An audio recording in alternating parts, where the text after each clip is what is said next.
Yo, what's going on guys, Arekkz here and welcome back to another video for PlayerUnknown's Battlegrounds. And in this video, I want to take the time to talk about the most recent update that is currently available on the test server and will be hitting the main game soon. This update, as part of the game's monthly content updates, includes a ton of bug fixes and UI changes, as well as a new weapon, the new fog weather type, and a load more too. Of course, if you want to read all the patch notes for yourself, I've left a link to the blog post in the description box down below. But in the event that you just want a quick summary, then let's get started. If you do enjoy the video, then a like would be super appreciated, and be sure to comment down below and let me know what you guys think. Now, to begin with, let's talk about that new weapon, the Mini-14. This is what it looks like, and in a moment I'll show you guys some short gameplay snippets so you can see and hear it in action. It's a lightweight semi-automatic rifle that uses sniper rifle attachments for the muzzle and the magazine slots. However, this one takes 5.56 rounds, making it the first DMR in PUBG of its kind. Of course, the lower caliber rounds come with the cost of the damage, but this is compensated by very high muzzle velocity and the low bullet drop. Essentially, this thing is super stable. It is a really fun weapon to use, really good weapon to use, and pretty potent if used correctly.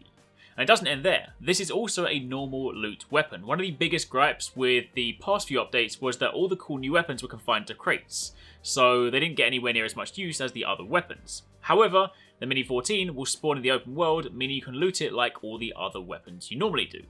Now, for those of you guys that want to see it and hear it in action, then here are a few gameplay snippets. I don't have a great deal to work with, because of course it is still RNG based loot, so I didn't have a great deal of luck and didn't get to find it too much, but either way, here's something for you to work with. Whoa, I am.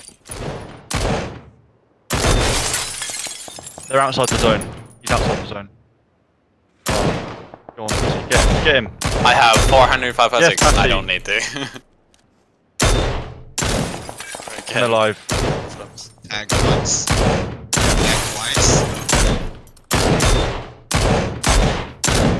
Good stuff.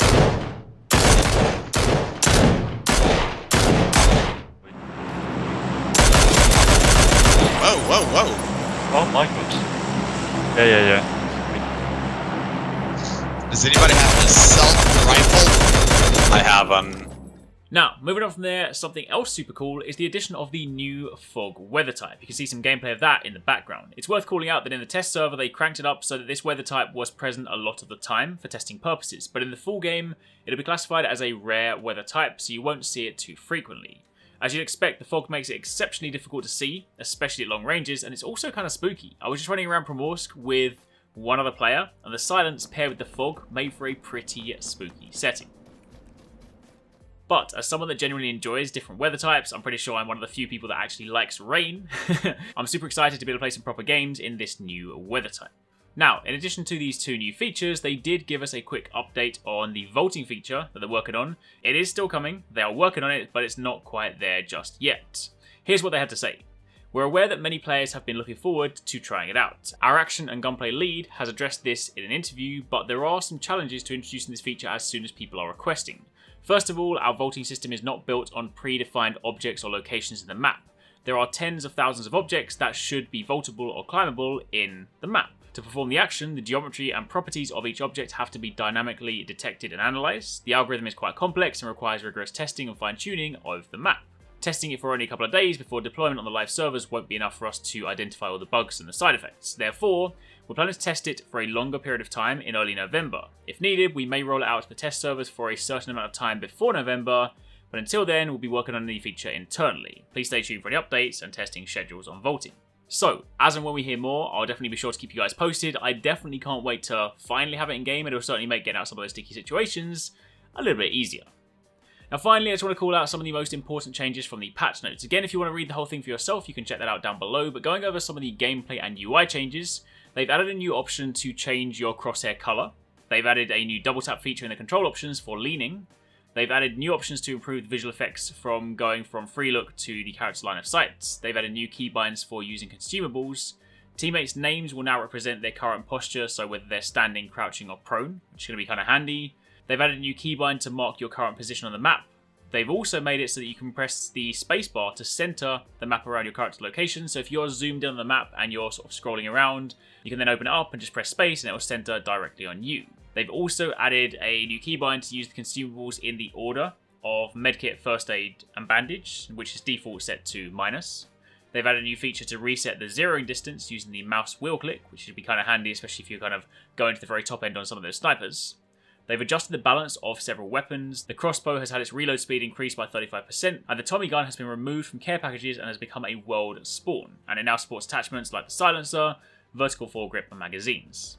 You can also now holster grenades by switching to another weapon or an unarmed state, unless of course that grenade has already been cooked.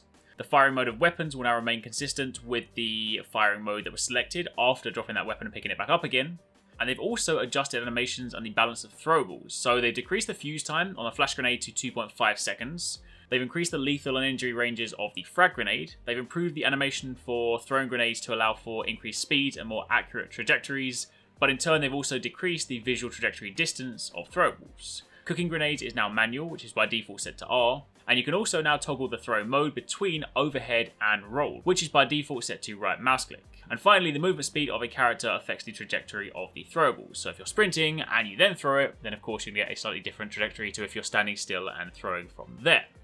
But that's pretty much it. As a reminder, they are extending the window between the update hitting the test server and the live game to give more time to test it. In the past, it's basically been 1 day between, but this time there's a slightly bigger gap. But if you want to test it out for yourself, you can hop onto the test server right now. Again, if you have any questions, by all means let me know, but thank you very much for watching, take it easy, catch you next time, peace out.